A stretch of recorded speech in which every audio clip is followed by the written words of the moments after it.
Iwan ko na po kayo, Nay. Hindi na. Bitawa mo yan. Ako, bitawa mo yan. Ako, madudumihan. Halika dito, halika dito. Ang trabaho mo ay maging estudyante. Ako nang bahala dito dahil ito ang trabaho ko. Maging basurera. Okay?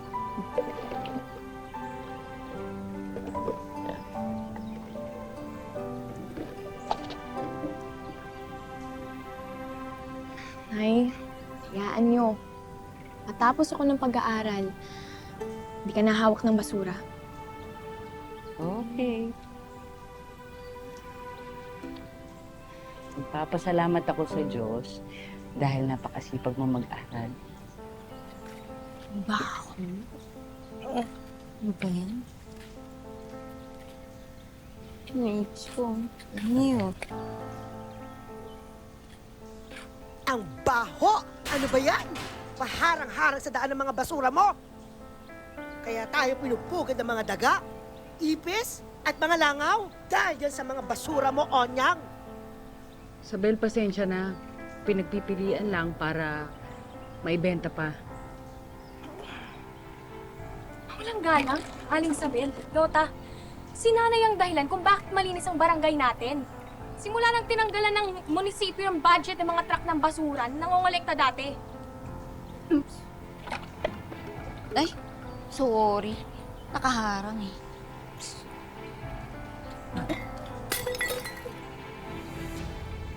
Pagpasensya mo na lang. Ba't nga pinagdadasal na lang natin yung mga yun? Oo nga pala, diligan mo yung papaya natin ha. Kita mo may bunga na, oo. Pwede natin ulamin mamayang gabi yan. Nakakatipid tayo sa ulam. Anak, bumili ka ng panggisa, ha? Para may pang-ulam tayo mamaya.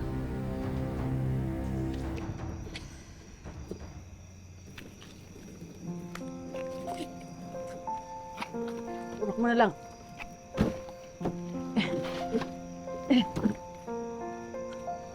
Oh. Pakipitas mo na yung papaya natin ha, tapos papasok ko tong gata. Sige, Nay.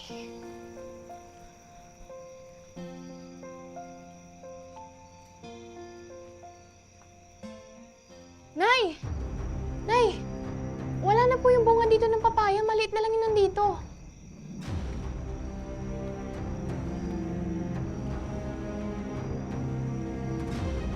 Nay!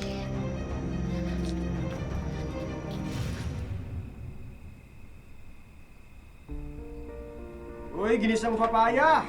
Paborito ko yan! Libre lang yan. O, kumain na kayo. Hindi yan libre. Nakaw yan. Hoy, Onyang! Anong sinasabi mo?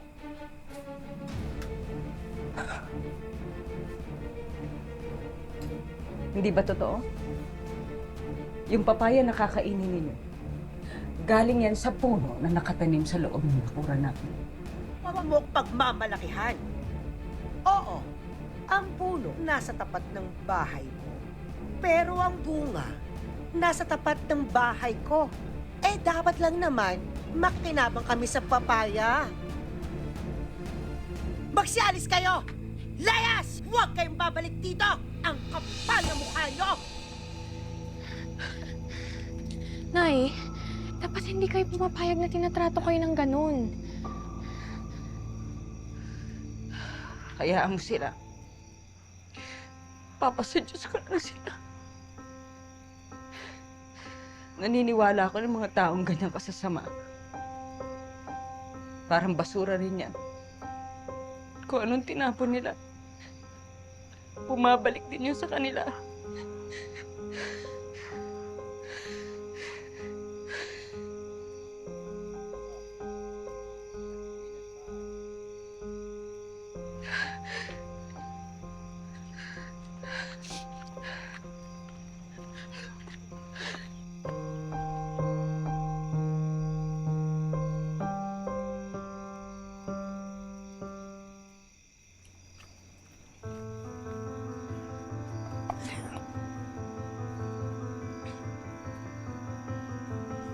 Bilisan mo na. Tulog si Onyang. Dala mo na yan dito. Bilisan mo. Kailangan sugatan to at lalagyan ng kasino. Kailangan masugatan yan para mas lalong mamatay.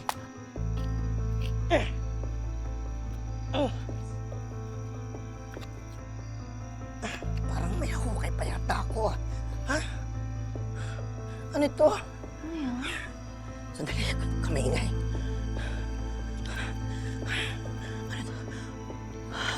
Ano yan? Kutsara, tinidor. Teka ho. Wait. Ginto! Nay! Wait, tingin. Ginto nga. Di lang basta kutsara tinidor. Nay, mayaman na, Nay! Dapat hindi malaman ni Onam to na galing dito yan. Ano yan? Kutsara, tinidor, nahukay namin. Ginto, kamingay. Kanino yan? Baka tas naman ang tingin mo sa kutsara, tinidor ko. Ikaw raw dyan, ha? Isang taon pa lang tayong magkalipin, ha? Huwag na huwag ko lang malalaman na uunsingin mo ko. Itutusok ko to sa mata mo. Ha? Tara!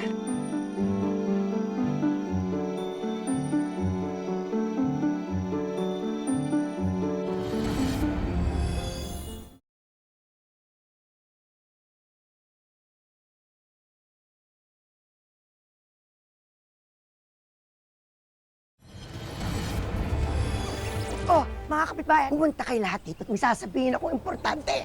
Alam niyo ba, aalis na kami dito sa lugar ng anak ko. Dahil mayaman na kami. Nakikita niyo to? Itong kutsara at tinidor kong mawakan. Ginto ito. At kapag nabenta ko ito, mayaman na kami. Sigurado ka bang At huyo kayong lahat. Saka, Nay, nakahanap na ako ng bibili niyan online. Kolektor daw ng ginto. Talaga? Diba? Kita niyo yun? Mayaman na kami. Kita nyo, mayaman na kami. Kaya kayo, mamatay kayo sa inggit. Halos ka nga dyan ang bako mo. Tabi! Tabi! Mayaman na kami. Ha?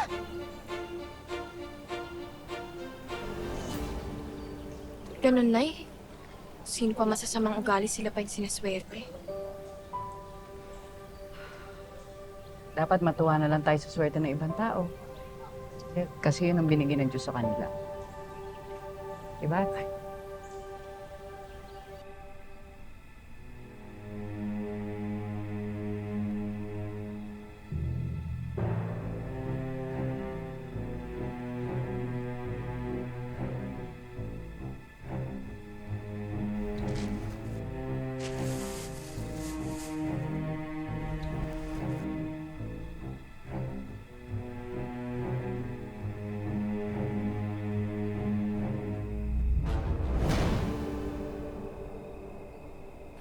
Yes!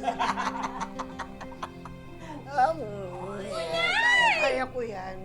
Nay! Ah, Nay, pupunta na raw dito yung interesado bumili ng mga ginto natin, oh, para makita niyo sa personal. Nay, ano yan? inom tayo. Ang dami niyong inutang. Pagkain, alak. Eh, wala pa naman sa atin yung pera.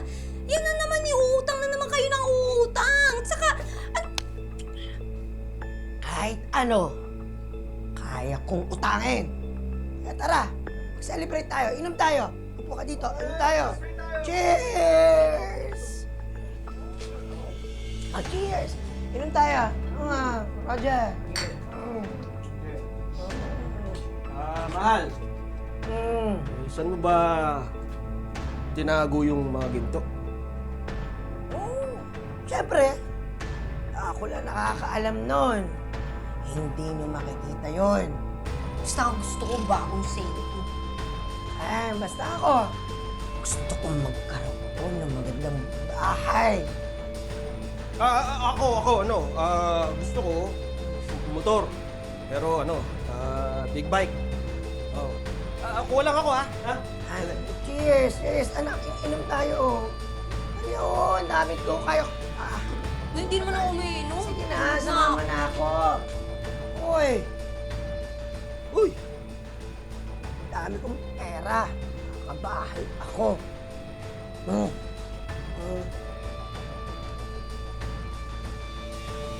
Ay, Roger.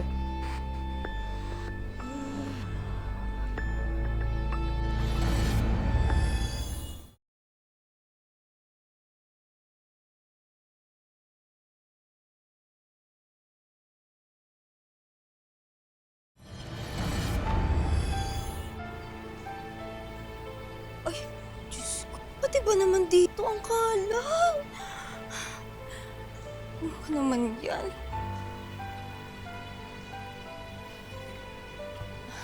Ay, ano po? Basura ho! Kolektahin na namin! Ay, maraming salamat. Ano mo yung text? Salamat. Aling Onyang, ito po yung mga basura! Okay.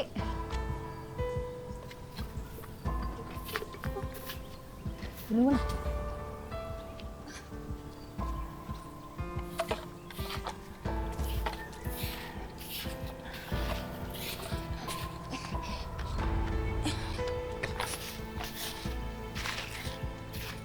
Sa susunod, kapag hindi nakaayos yung basura niyo, hindi namin kukolekta rin. Ay, eto Manil, tulungan mo ako dito. Mabigat to eh. Ano eh? Ay. Kalat.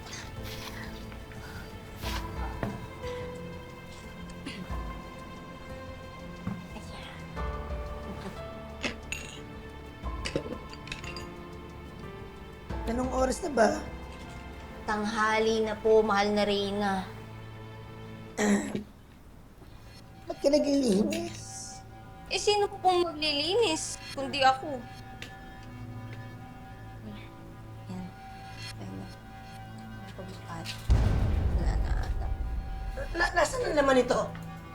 Ay, tinapon ko na po yan. Ano? Tinapon mo? Bakit mo tinapon? Dito ko tinago yung ginto at binalot ko ng tuwalya, nilagay ko sa ilalim. Eh, bakit dyan niyo po nilagay? Para hindi nga pag-interesa na magnanakaw. Eh, paano po yan nakolekta ni Aling Onyang at saka Manil yung mga basura eh? Nay, Nasa sila? baka po nandun, sa tambakan. Naku, tara! Papunin natin, punta natin yung mag-inang basura na yun. Tara na!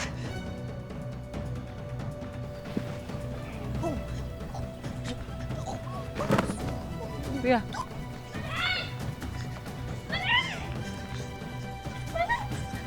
Yung basura! Ano yan? Nasaan yung basura? Nasaan yung basura? Yung na-kolekta namin, nasa tambakan, nandun. Oo! Nandun yung mga nahukay namin mga ginto. Nasaan ang mga basura? Halika dito. Nasaan yung basura? Tarong ba sa akin? Hanapin nyo. Hanapin yung ginto. Hanapin nyo! Wala naman kami nakita kanina eh. Hanapin mo na dyan lang yun. Di ba ikaw pa nga nagbitbit noon? Mabigat! Oo, dyan yung ginto! Basta hanapin nyo! Hanapin nyo! Nandyan lang yun! Sabi, Hanapin wala niyo! nga kaming nakita. Ano bang pinaglagyan ninyo? Anong kulay? Basta nandyan yun! Nakalagay lang yun sa tuwalya! Hanapin nyo! Tandaan nyo, hindi pwede mawala yun. Hanapin yung basura. Hindi kayo titigil. Aray! Yan! Hindi nyo nahanap yan! Hanapin nyo, Onyag! Manel! Wala nga Hanapin kaming nyo! napansin eh. Babayaran ko kayo! Hindi pwede, hindi mawala yun! Hanapin Ano nyo! ba? Teka lang! Ano ba talagang balak nyo, ha? Halukayin namin lahat ng basura dito, ay kayo naman may kasalanan na nilagay yung mga importanteng gamit nyo sa basurahan! Sabel, maniwala ka. Wala nga kami nakitang ginto. Wala! O pinag-interesan nyo! Ha? Mahirap lang kami. Pero hindi ko maa-attempt na pakainin ng anak ko ng galing sa nakaw! Hoy! Kung ang babaya, sinuwapang mo! Ginto ba kaya? Ha? Ha? Ha? Ha? Ano? Tagal na ako nagtitimpi sa Ano? Tama ko! Ilabas mo! Ilabas mo! Aginto ka! Ilabas mo!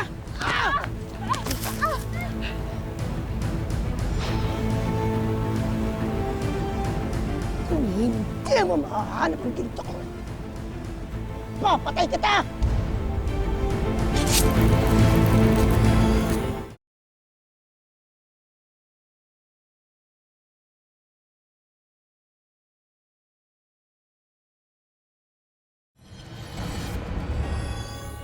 Balik ko ang ginto ko!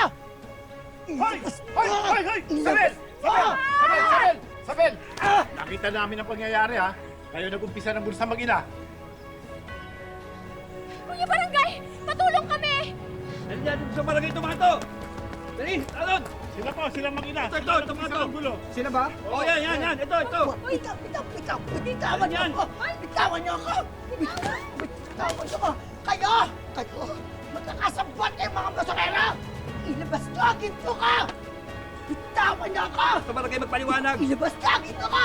Ninakaw niyo ang ginto ko! Bitawan mo ako! Ilabas niyo ang ginto ko! Magnanakaw kayo! Dok, magkano po ba yung itinurok niyo sa akin? Kasi po...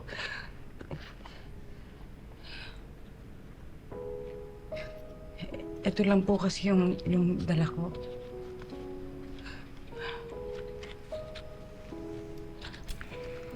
Nay, mahalaga. Ligtas ka na sa tita mo.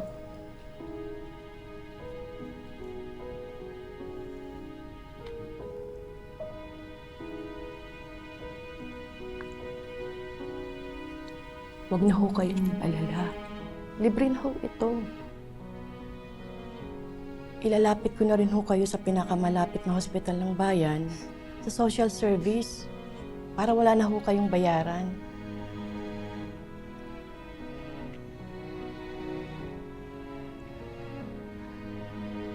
Kung gusto nyo, ipapasok ko na rin kayo ng trabaho doon sa hospital. May libreng scholarship din doon at pwede kitang ilapit doon. Maraming salamat po, Dok. Maraming salamat.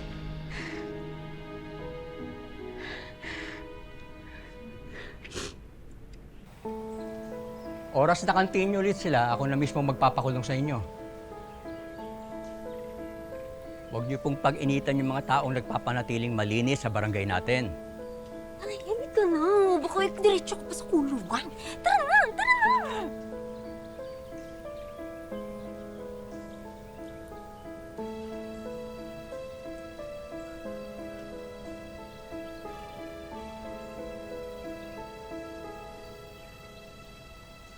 Huwag ka mag-alala, bibigyan kita ng tip. Sige na! Sige na eh. Mamadali ako eh. May nahabol akong last trip ng bus. Ano, boss? Magkano? Boss? Magkano ba yan? Ikaw pala kumuha ng ginto! Ha? Ha? Ikaw pala kumuha ng mga ginto namin! Ano yan? Akin na! Yan! Ako na magbebenta nito mga ginto. Para patas ng partihan nating tatlo. Ah, Kapal na mukha mong partihan! Eh, yung ginto na yan! Kami naghukay ng anak kong yan, si Lota! Aka na yan, ako na magbibenta! Aka na! Magkano ito? Magkano? Ako magbibenta. Bigyan mo sa akin ng bayad.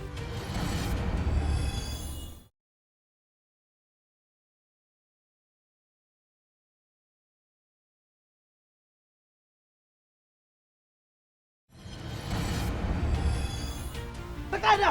Ako magbibenta. Bigyan mo sa akin ng bayad. huwag na ho kayo magtalo-talo. Hindi po ito totoong ginto, kutsara at tinidor. Ano? Walang totoong ginto rito, puro tanso. Alam ko, kahit saan nyo dalhin to, walang halaga ito. Hindi nga ito antik eh. Penge naman pala yung lahat ng yan eh. Oh, paano yan? Marami na kayong pinangutang. Eh, paano babayaran lahat ng yun? Hoy, Roger! Hiwalay na tayo! At kung musubukang umuwi ng bahay, ibabakol kita sa hukay! Sa'yo na ang tanso na yan! Ha?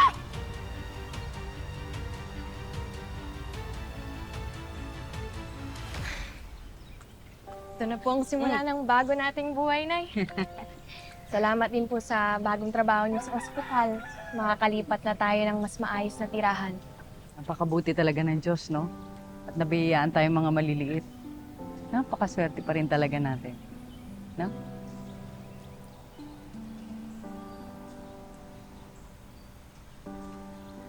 Babawiin din sa inyo lahat yan! Naku, babalik lang din kayo dito.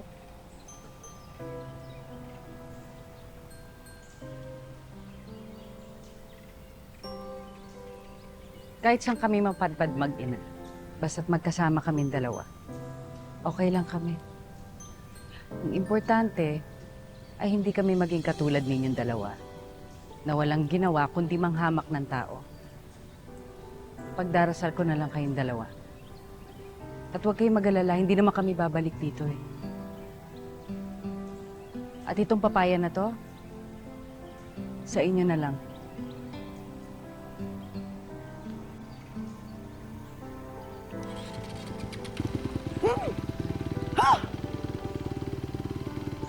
Pitisan mo na nga yan! At gagawa pa ako ng tsara mamaya! Kakainis to!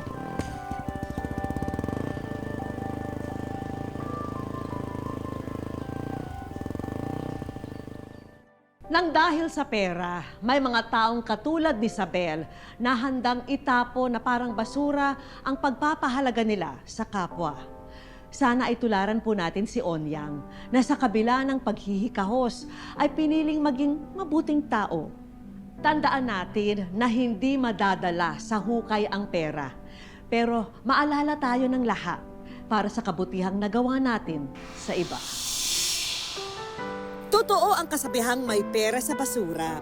Para sa 46 anyos na si Ferdinand o Tatay Ferdy. Makabaliktad sikmura sa iba ang pangangalakal pero ito ang bumubuhay sa kanyang pamilya. Kasi nung talagang malit pa ako, ginagawa po namin na nagbabasura na lang, nagsasako. Nakakarating po kami ng Laguna, San Pedro para lang po sa kalakal. Nasubukan daw ni Tatay Ferdy mamasukan sa pabrika, pero nalayo siya sa pamilya nang dahil dito. Kaya binalikan na lang niya ang hanap buhay na nakasanayan. Maliit man daw ang kita, mas masaya rito si Tatay Ferdy dahil araw-araw siyang nakakauwi sa pamilya. Sa araw-araw niya na pagpupursige, hindi niya hinahayaan na mawalan kami ng bigas sa araw-araw. Yung parang mas hinihigitan pa niya yung kinikita niya noon sa pabrika sa pangangalakal niya ngayon. Patunay siya na ang pangangalakal kayang makapagpaaral sa mga anak. Hanggang kung kailan ko kayang maghanap buhay ako para sa kanila. Patunay rin si Tatay Ferdy na hindi kailangan maging mayaman para maging matulungin sa kapwa. Minsan, pag may mga sobra siya na kalakal, na hindi niya na kayang itulak, ibinibigay niya na sa kapwa, magbubutin niya. Pagka kumita siya, kumita din yung mga kaibigan niya. Paano naman kaya siya natutulungan ng ibang tao? Walang iba kundi sa pagla-like at pag-share ng kanyang mga video. Tama ang narinig nyo, ang masipag na basurero, abay, content creator din. Gandang tanghali mga kasuki. May nababasa ko na good job, may dami natutuwa, tuloy mo lang. Alay mo, ayan, dyan na yung yung pag-asenso mo. Dito, kakolab ni Tatay Ferdy ang bunsong anak na si Cassandra na siyang nag-e-edit at nagvo-voice over para sa kanya. Kahit ano pong gusto ko, kung ano pong pangangailangan ko, nabibigay niya po kahit ganun po yung trabaho niya. Kaya po mahal na mahal ko po yung papa ko kahit ganyan lang po yung trabaho niya. Hindi ko po kinakaya. Pumayag kaya ang bibong content creator kung yayayain ko rin siya ng collab? Hello! Nako, kumusta po? Welcome sa wish ko lang. Oo. Bakit? Hindi po kasi alam na mangyayari katong ganito Kala ko lang po kasi sa TV ko lang po mapapanood Sige na nga kuya, pwedeng panood naman ng mga video nyo. Bale-bebelo lang onte, magpapahinga para mamaya makapagtulak po tayo hanggang John Shop. Gusto ko malaman sa inyo, bakit nyo po naisipan yung mag-vlog? Kahit ganun po yung hanap buhay ko, naging masaya po ako na ginagawa ko po yun. Siyempre, Para lang sa pamilya ko. kasi marangal naman na trabaho ang ginagawa nyo. At ano yung mahalagang leksyon na natutunan nyo dito sa Yung talaga, paghihirap? yung hirap at pagod talaga. Kaya nagpursige pa ako kahit ganito lang po yung hanap buhay ko. Hindi ko mapabayaan yung pamilya ko. Meron ho tayong hinandang mga konting sorpresa po para sa inyo. Samahan nyo ako. Ha? Sabay-sabay natin puntahan. Ay. Para sa inyo yan, Kuya Ferdy. Ito lahat. Para may dagdag na kabuhayan sa kanilang lugar ang mag-iina ni Tatay Ferdy, bigay ng wish ko lang ang mga plasticware products na ito na pwedeng ibenta. Kasama na rin itong dishwashing at liquid detergent business package na may kasama pang washing machine. Sagot na rin namin ang kanilang grocery supplies. Para sa buong pamilya niyo po yan. Maraming salamat po Ha? talaga, ma'am. Nabanggit ni Tatay Ferdy na marami sa kagamitan nila sa bahay ay mula sa kanyang pangangalaka lamang. Kaya naman, mga brand new na appliance and furniture ang bigay namin sa kanila. May LED TV at stand fan. May dining set para sama-sama na sa hapag ang mag-anak. Sana maging useful po ito sa inyong lahat. Kasama naman nitong educational assistance ang Wish Ko Lang Savings, munting tulong mula sa aming programa. Ito po, itatabi ko po para lagi ko pa yung maaalala talaga. Pagbubutihin ko pa po lalo yung lalo po yung vlog. Maraming salamat. Ay, thank you rin po sa inyo ha, at binahagi niyo sa amin yung story niyo. Mga kapuso, lagi po nating tatandaan, hanggang hindi tayo napapagod, humiling at maniwala. Hindi tayo mapapagod, lumaban sa buhay. Para po sa ibang mga kwentong itinampok ng Wish Ko Lang, i-follow lang po ang Facebook page ng Wish Ko Lang at GMA Public Affairs. Mag-subscribe na rin po sa GMA Public Affairs YouTube channel. Ako po si Vicky Morales at ito po ang Wish Ko Lang.